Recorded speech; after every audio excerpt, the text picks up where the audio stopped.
wondering, what did you think of Chesed? Chesed.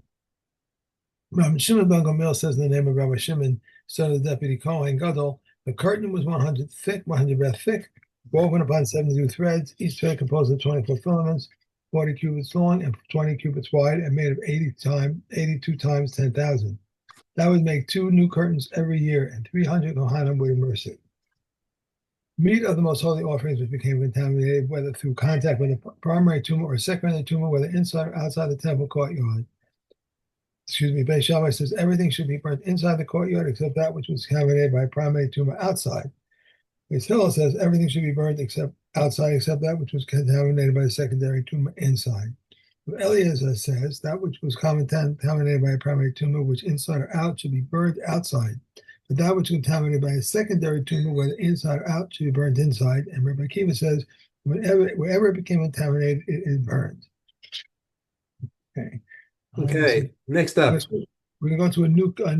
Yeah, we're going in a minute. We're going to start Yoma, which is great timing. Okay. Starting Yoma just before Yom Kippur. Great time. Okay. Let's finish off Shekalim. Mishna Ches. Eivarei hatamid. The limbs of the tamid offering, the one that's entirely burned, right? Nitanim mechatzi kevesh ulamata b'mizrach. So they I think this is dealt with in Maseches Tamid, the specific procedure, but we're quoting it over here because we've just been talking about some procedures in the Beis Hamikdash. So we repeat some of the salient points here. So what the Kohanim do is they take the pieces and they put them up to the halfway point of the ramp before they go off to go and say Kriyas Shema and stuff. V'shel Musafin, and the limbs of the Musaf offering, which happen obviously on Yom Tov, on Rosh Chodesh, Nitanin mechati kevesh ulamata b'marav, and those also put on the lower part of the ramp, but they put on the western part just to keep them separate. V'shel Rosh Chodashim, Nitanin al karkov hamizbech ulamala.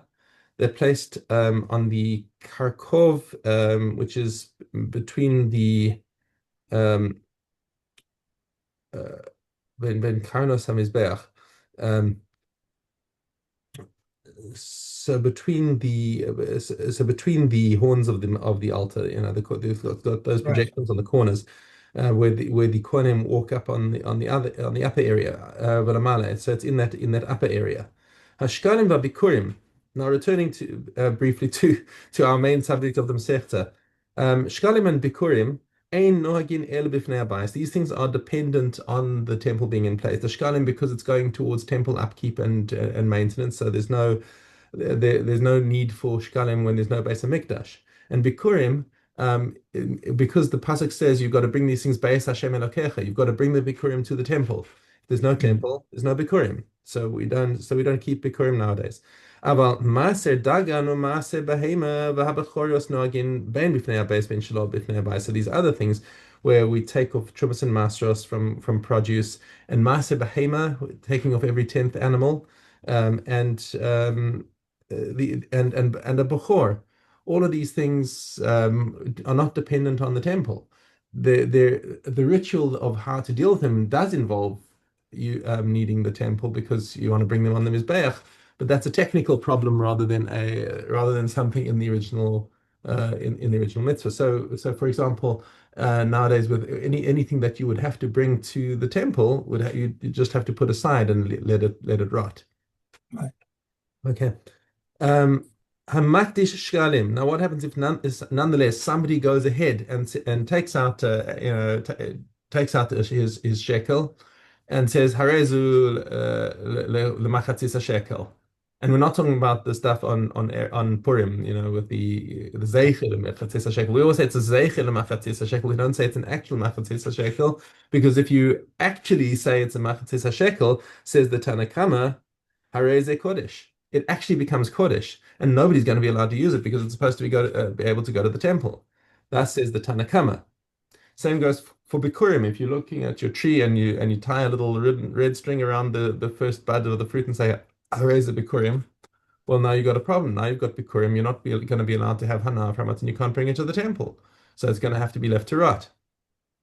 Rabbi Shimon Omer Bikurim Kodesh Einan Kodesh. He says it has zero effect. That's like you declared you made a meaningless declaration and it remains completely chulin. And some Mepharshim say that he is referring also to Shekalim, and he disagrees about the Shekalim as well. That if somebody says Hare is a Shekalim, then it is null and void. And says Kahati, the halacha is like Rabbi Shimon that even if somebody on Erev Purim decides to give a shekel and he puts it aside, it's fine. It's still chulin. Okay. And Hadron Alach Maseches Shkalim. Yoma Mm. Shiva I Yamim. didn't take it out. I haven't got it out. Okay, go ahead. Ah,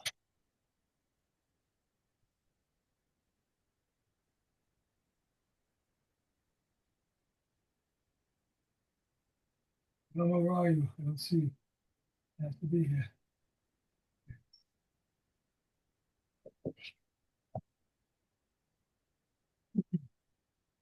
Yeah, Yoma. Olive. Here we go. Yeah. Okay. Shivas Yamim Kodim Yom Kippurim. All right. We're only 2 days before Yom Kippur, but we assume the Kohen Gadol knew the halachas better than we did.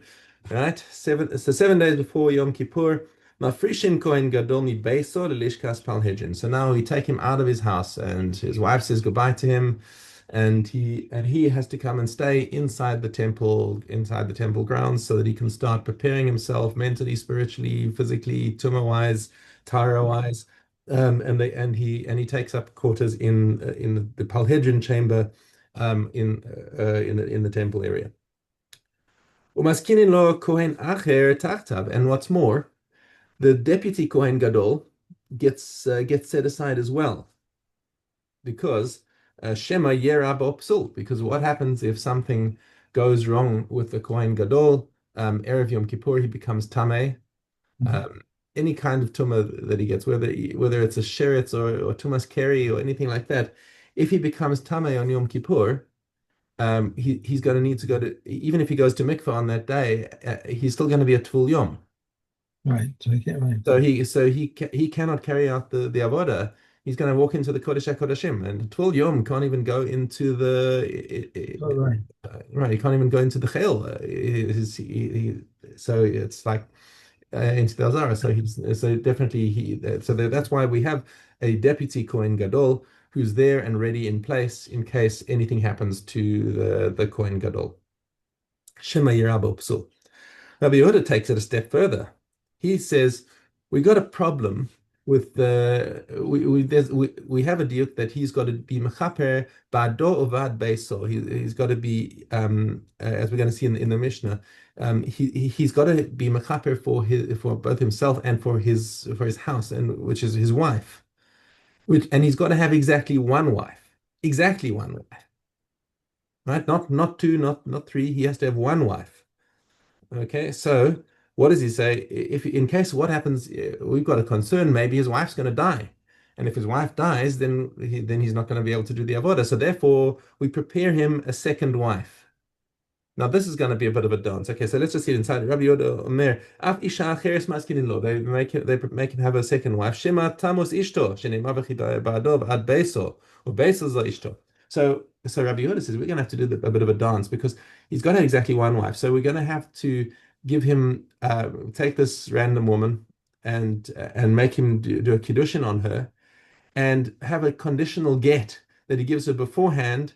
So that if his wife is alive, then the get will be conditional on him walking into the temple, to a certain part of the temple, and then the get will be chal on Yom Kippur lemafreya, because he can't divorce her on Yom Kippur, but he can make a condition that he can fulfill, so that the get is chal lemafreya on Erev Yom Kippur, and then he's only got one wife left. But if his wife dies, then he's left with this other wife.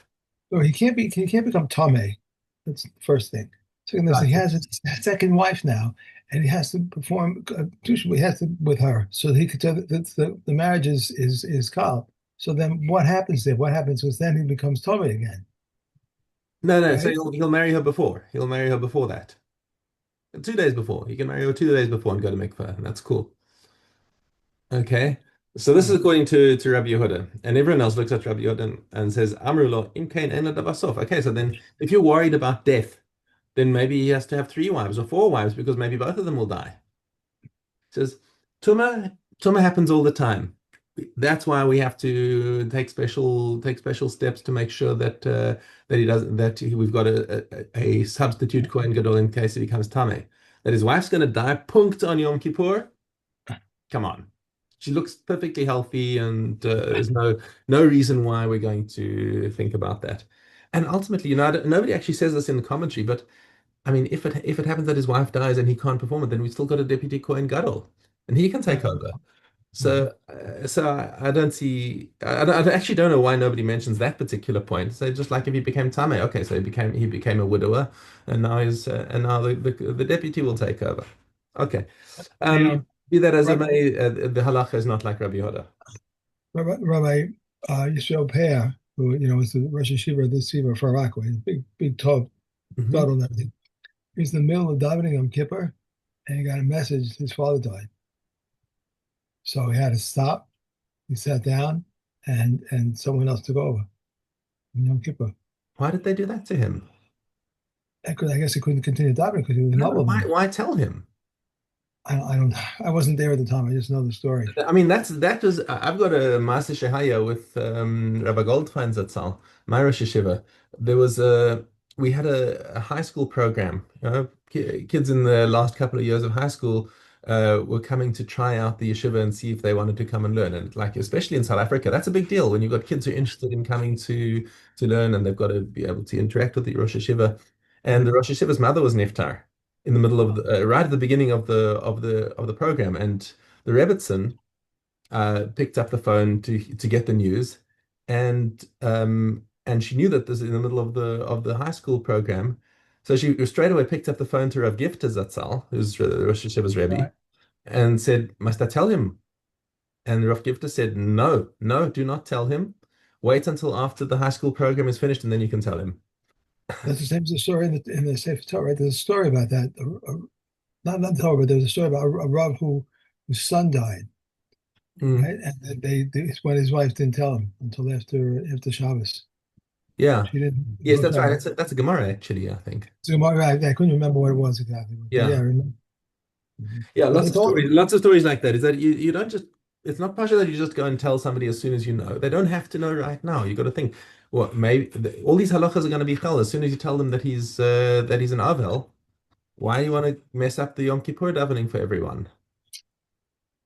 It's, Anyway, kol shivas hayamim hu zorekes adam. So now during these 7 days coming up, the Rosh the Kohen Gadol has got to get in practice. mhm, And so for all these 7 days, he's the one who does the main avoda in the mikdash. He's going to have to throw the blood umaktir sekatoris. He's going to have to throw the to give the incense offering and meiti b'saneros. He sets up the lamps. Makriv sarosh v'es saregel. He takes up of the morning tamid. He's got to take the head and the leg. Ushar kol hayamim. But the rest of the year, just while we're mentioning what the Kohen Gadol does in the mikdash. The rest of the year, Imratze lahakriv, makriv. He's got the right to walk in and bump any junior coin out the way and say, "Excuse me, I'll do that, thank you." That only if he wants to. Shekohen gadol makriv chelik barosh, benotel chelik barosh. He is the most privileged kohen. Anytime he wants to, he can go and bump another kohen and say, "I'll do that one, thank you very much." mhm. But during the week before, he has to because he needs to get in practice. Okay, let's go back to Shekalim. Okay. We're starting in Shalom at the end here on Chet. In Hey Gimel. Okay. Shkalim Hey Gimel. You got? Okay, I'll go because we skipped. All right, that's it. Okay, again. There were four different there were four different tokens in the temple. Inscribed upon them were the Hebrew words of calf, ram, kid, sinner, respectively. And Ben Atta says there were five, and inscribed upon them were the aromatic words of calf, ram, kid, indigent, sinner, and wealthy sinner. The calf token serves in the succum of cattle, whether adult or young, male or female. The kid token serves in the succum of the flock, whether adult or young, male or female, except for adult rams. The ram token serves in the succum only of rams only, and the sinner token serves in the succum of the three animals comprising the offering of the Torah. Whoever required the second would go to the Yochanan, where you go to Yochanan, administer over the tokens, give him money, and receive a token from him. Then he would come to Achaya, administer over the Nesakim, give him the token, and receive the Nesakim from him. In the evening they would meet. Achaya would take out the tokens and receive the corresponding amount of money. If they had anything left over, it belonged to the temple treasury, but if there was a shortage, Rabbi Yochanan paid the difference from his own funds. And for the temple treasury has the upper hand. Okay. One more. If someone lost his token, they would have him wait until the evening. If they found surplus funds corresponding to his token, they would give him the nasakim, but if not, nothing was given to him. They were inscribed with the date because of the deceptive ones. Okay. Right. And that's it. Okay. Psachim. Psachim Dalad. Okay.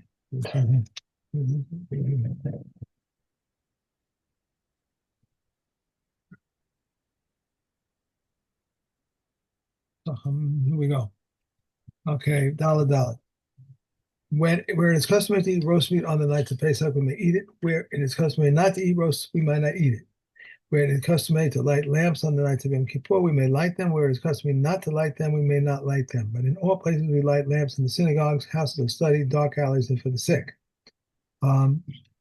Where it's customary to do work on the night of Av, we may do it. Where it's customary not to do work, we may not do it. But in all places, scholars are idle.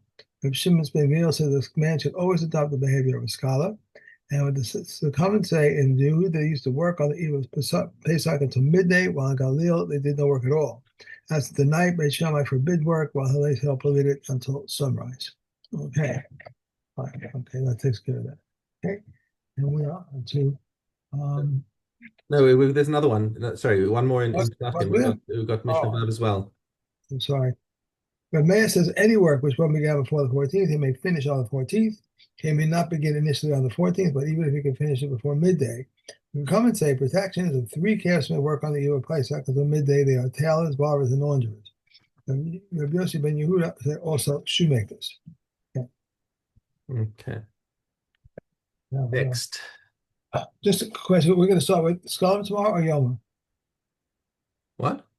Shekalim tomorrow. We'll start with Shekalim or Yoma? We're going to have both. No. I mean, we'll finish off Shekalim again, and then do the first two of Yoma. Kuram. Gimel Hay. No, Gimel Test. Rabbi Shimon ben Nana says one decorates the Bikurim with other than the 7 species. Rabbi Kiva says they one decorates the Bikurim only with the 7 species. Rabbi Shimon says there are 3 aspects of the Bikurim, the additions to the Bikurim, and the decorations of the Bikurim. In addition to the Bikurim is of like kind, the decorations of the Bikurim can be of unlike kind. In addition to the Bikurim must be eaten on the state of cleanliness and exempt from Demai, and the decorations of the Bikurim are liable to Demai. In one case, if they say the addition of the Bikurim is like the Bikurim when it comes to Eretz Yisrael, but if it does not come from Eretz Yisrael, it is not Bikurim. Okay. So they have to make that declaration anyway, so they can't be from outside. Yeah. Tell we Lion. If a barrel of wine developed a hole, whether in its top, its bottom, its side, or tell yom, touch it there, all the wine in the barrel is tummy. Rabbi Yehuda says if the hole is in the top or the bottom of the barrel, all the wine is tummy, but if the hole is in the side, the wine on this side and on that side is tahor. If one is pouring liquid from one vessel to another and a tel yom touch the stream, if there is a sifshavayim of tahor liquid in the receiving valve, the tummy liquid is nullified in a mixture of 101.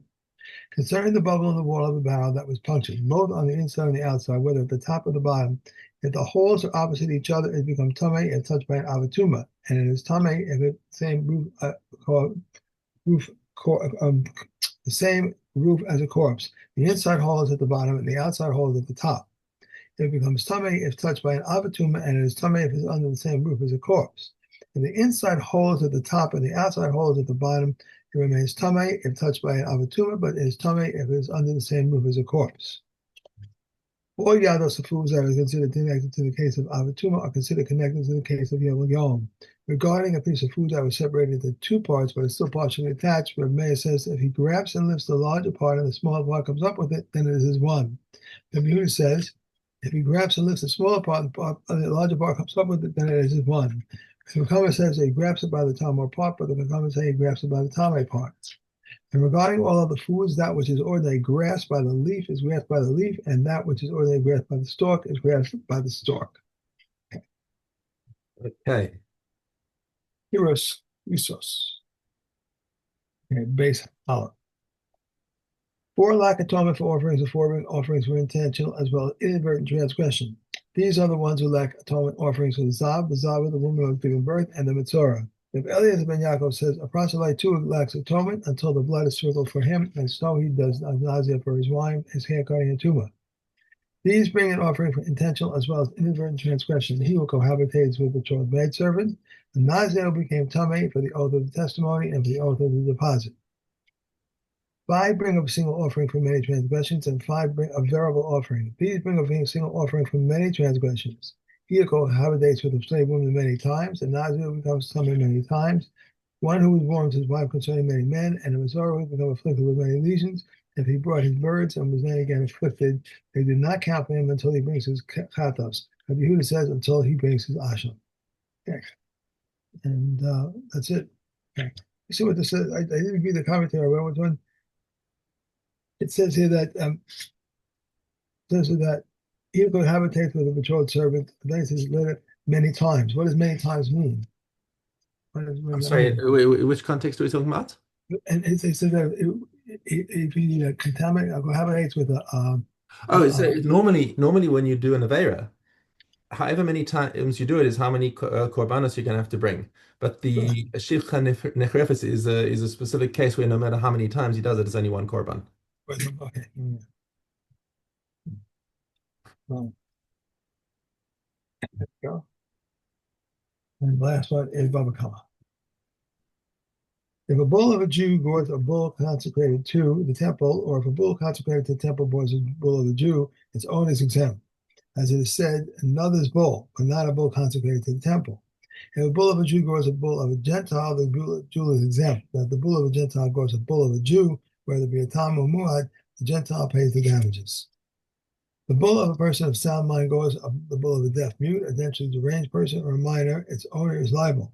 But if the bull of a deaf mute, mentally deranged person, or a minor gores the bull of a person of sound mind, its owner is exempt. If the bull of a deaf mute is naturally the deranged person or a minor gores, the court appoints for them an administrator, and they forewarn them in the presence of the administrator.